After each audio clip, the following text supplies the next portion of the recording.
One of the most common myths people have about the dismissive avoidant attachment style is that they are always the ones constantly running away. And while, yes, they may pull away at times, this isn't always the case, nor is it always the outcome of a relationship with a dismissive avoidant. In fact, there tends to be very specific things that cause a dismissive avoidant to run towards instead of away. And in today's video, we're going to unpack exactly what that is. And some of these things might actually surprise you.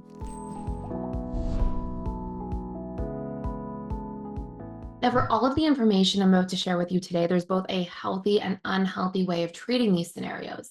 And the last thing I want for you is to feel like this is something you can use as a manipulation tactic to get the outcome you're desiring, especially if that outcome is at the expense of what's healthy and right for you. So we're also going to dedicate a big portion of this video to talking about how to use these very specific tools that often have an avoidant coming back in a way that's healthy, beneficial, and meaningful both to you and the other person. So let's talk about scenario one, a breakup. The majority of avoidants come back after a breakup if you do this one particular thing. What is that one particular thing in this scenario? It is going no contact. Now, what is no contact? How long should it last for? And why is this such a meaningful tool? Well, first and foremost, no contact is this idea psychologically that we literally break off all contact with an ex. And in particular, with avoidance, it tends to have extra power in the way it affects the relationship dynamic. Now, this includes when we talk about no contact, no social media contact, no excuses for why we should have contact, like returning things or belongings or bringing something up that we find important. It literally means cutting off all contact. And if we do break no contact, within the window I'm about to share with you for how long it should last, what you will see is the no contact rule loses its power. Now, if you've heard of the no contact rule before, you've probably heard that we should go no contact for 30 days. Is this really true in the case of an avoidant attachment style? Well, a dismissive avoidant attachment style? No. In fact, a dismissive avoidant attachment style usually won't even come into missing the relationship until at least the 6-week mark post breakup. Why is this? Well, it's because an avoidant attachment style is constantly in this balance between their feelings and their fears. And when they're in a lot of closeness with somebody, it actually feels like a bit of a threat to them at a subconscious and psychological level because of their painful and usually unresolved past experiences with childhood emotional neglect, enmeshment, and often both of those things. So, an avoidant attachment style needs actual separation and distance to stop fearing those things and fearing their own vulnerability. And that's why no contact is particularly powerful in this case. So, rule number one there is that literally we do not break no contact until at least the 6-week mark. And again, if you like a social media post, watch a story, do anything that is engaging through a thread of contact with this person, it is in essence breaking no contact. And it becomes much less effective the moment we do that. Now, if you're dealing with somebody who is more extreme in their dismissive avoidant traits and characteristics, for example, somebody who really struggles with dismissive avoidant attachment style, ranks extremely high in their percentage, for example, on their quiz.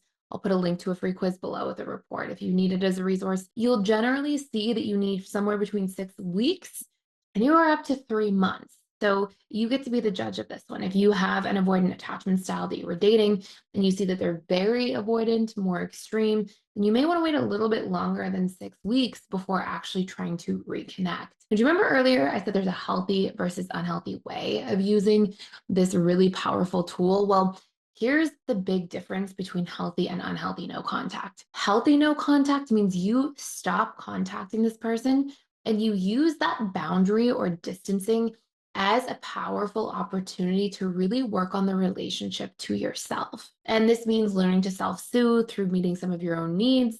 This means actually finding out the needs that you were drawn to in this person and building a healthy relationship to those things yourself. And this also includes learning to have better boundaries, learning to communicate better and more effectively so you can get seen and heard and understood by loved ones in your life. And maybe two of the most important things, regulating your nervous system, doing things like breath work, light exercise, meditation, things that help you stay in your body and get more into rest and digest mode on a regular basis than fight or flight mode all the time, where that magnified feeling of reactivity will occur from. And The second really, really important thing here is to learn to recondition your core wounds. This means actually shedding these painful things that follow us around. They're like our forms of personal relationship baggage. Things like I will always be abandoned, or I can't trust people, or I'll be trapped, or disliked, or rejected. As long as we're carrying these core beliefs about ourselves, they will rear their ugly heads in relationships time and time again. So, by using no contact and this period of 6 weeks to 3 months as an opportunity to do some nervous system work, some core wound work, needs and communication work, we actually empower ourselves to be 5 steps ahead if this person returns so that we can learn to relate to this person in a healthier and better way.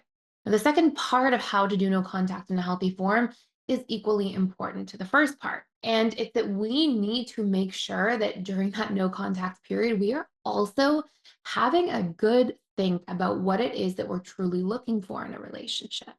And if, in fact, the avoidant attachment style does come back around, you have to make the judgment call on if this person actually possesses those qualities, those non negotiables, those standards that you're looking for in a relationship dynamic to see if it's actually worth your time. In fact, you would ideally want to see that if somebody does come back around, that you're seeing key ingredients from this person, things like growth or clarity or initiative. They're really saying, I took the time to reflect and I do miss you and I want to initiate reconnecting and make an effort. And you're seeing an investment from their end. And at that point, you can vet to see if this is the right fit for you.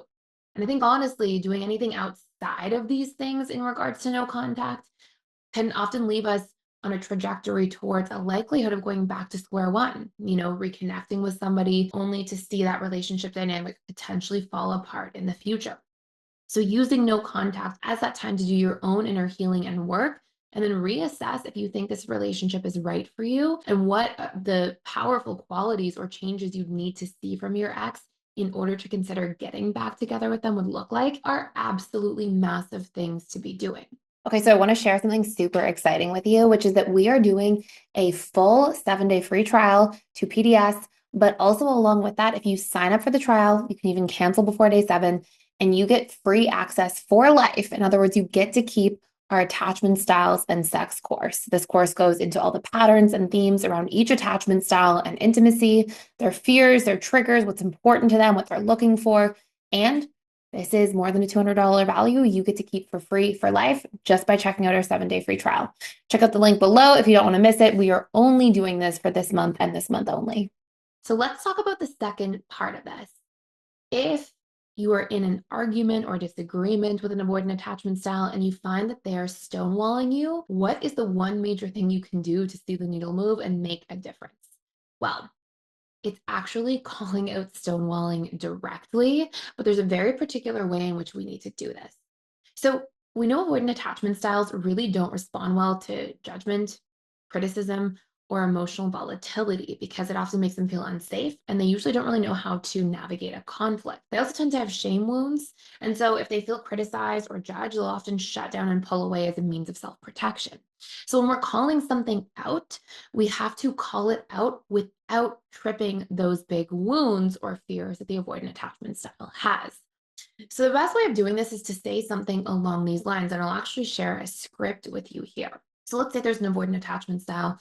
They're stonewalling me. I would probably say something like this.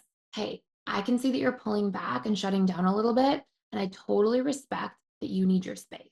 And at the same time, when you're ready, I think it's much more productive for us to have a healthy conversation and sort out whatever is not working right now so we can work through this together. As I find that pulling apart and just avoiding each other doesn't do anything for the relationship. So when you're ready, I'm ready to have a healthy conversation and I'm looking forward to doing that. And by communicating in this form, what I'm allowing to take place is this initiative towards wanting to have a healthy conversation, but I'm also holding that person accountable to seeing their own behavior and to recognizing that there's a pretty devastating downside to just icing somebody out all the time. That's quite counterproductive. I'm also making sure that I don't hit on those core wounds of feeling judged or criticized or shamed in some sort of way, which will ignite those core beliefs underneath. Last but not least, I'm making sure I'm communicating in a healthy, safe manner and even going so far as to say I'm ready for a healthy conversation when you are.